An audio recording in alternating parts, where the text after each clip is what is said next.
mewujudkan sebuah tujuan bersama. Jadi ada ratusan tokoh pendidikan menyampaikan pendapatnya tersebut. Di sini saya mengambil pendapatnya Dr. Hanana Sujana, Crow and Crow sama Sailor. Jadi Ananda bisa mengembangkan pengertian ini dengan mengunjungi website atau internet untuk mempelajari makna kurikulum yang lebih luas. Selanjutnya Pak, pengertian KBM.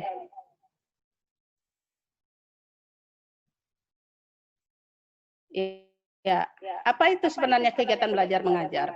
Bahwa sebuah kurikulum tidak mungkin direncanakan kalau tidak ada realisasi. Realisasi sebuah kurikulum adalah dalam kegiatan belajar mengajar. Apa sih belajar itu? Menurut M. Sobri Sutikno, dia mengatakan bahwa belajar adalah sebuah proses. Artinya, anak-anak nanti melalui proses itu. Tidak dikatakan belajar, sebagaimana tadi Keswan mengatakan bahwa tidak bisa seenaknya kita ke sekolah, membawa buku 1 lembar, lalu pulang. Karena di dalam belajar itu ada proses dan usaha. Ada tugas yang harus dilakukan, ada disiplin, ada aturan, dan seterusnya. Di mana proses itu secara sadar kita lakukan, bahwa saya dengan nawa itu dengan niat pergi ke sekolah untuk belajar. Itu harus ada. Untuk apa? Untuk mencapai sebuah tujuan. Hari ini kita ke sekolah misalnya untuk belajar 3 mata pelajaran. Maka tujuan kita adalah setelah belajar, saya akan memahami nilai-nilai atau teori-teori yang berhubungan dengan 3 mata pelajaran hari itu. Terus ada perubahan sikap. Perubahan kecerdasannya berubah, sikapnya berubah, keterampilan hidupnya berubah. Jangan masuk demand, tidak ada perubahan apa-apa selama 3 tahun itu. Cerdas juga tidak cerdas, sikap juga morat-marit, kemudian keterampilan juga tidak ada, terus mau jadi apa? Berarti kurikulumnya tidak mencapai apa yang dirumuskan.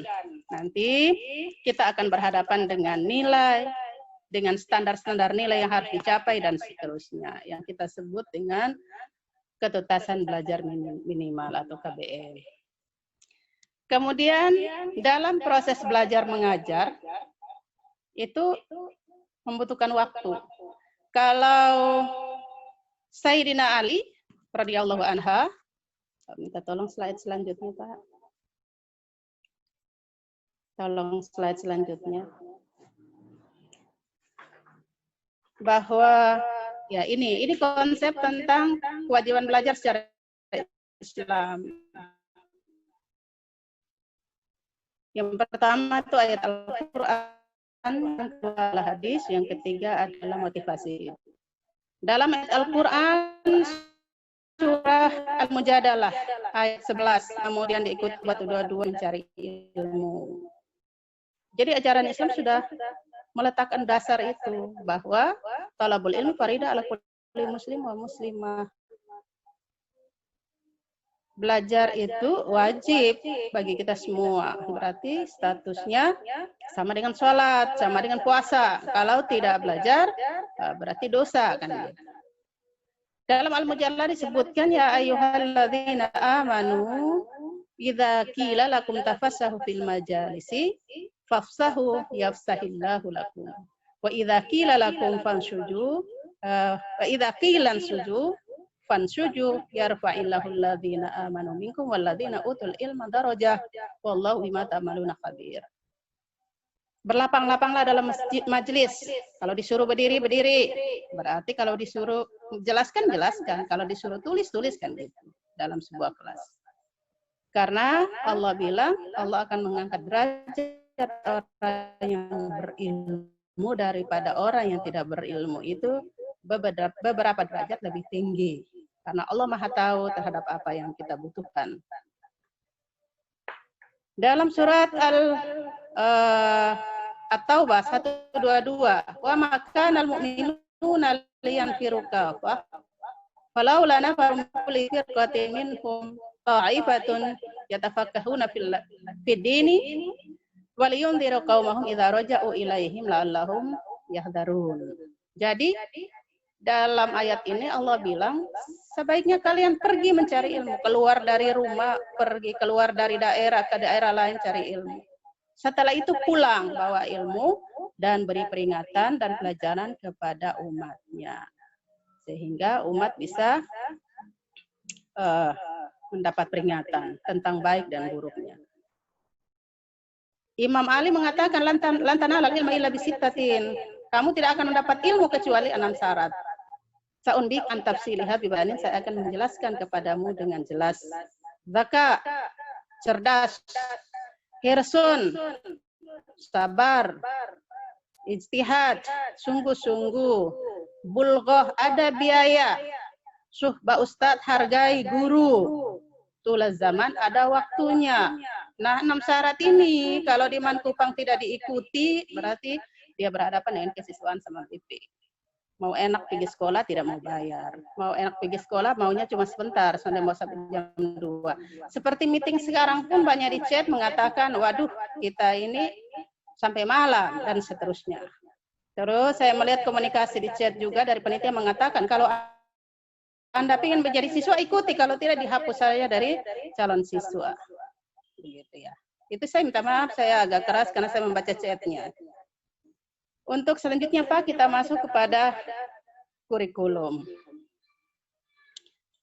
Jadi Anda belajar di Mankupang, ya Pak minta komponen kurikulumnya, ada tujuan, ada isi materi, ada strategi dan organisasi.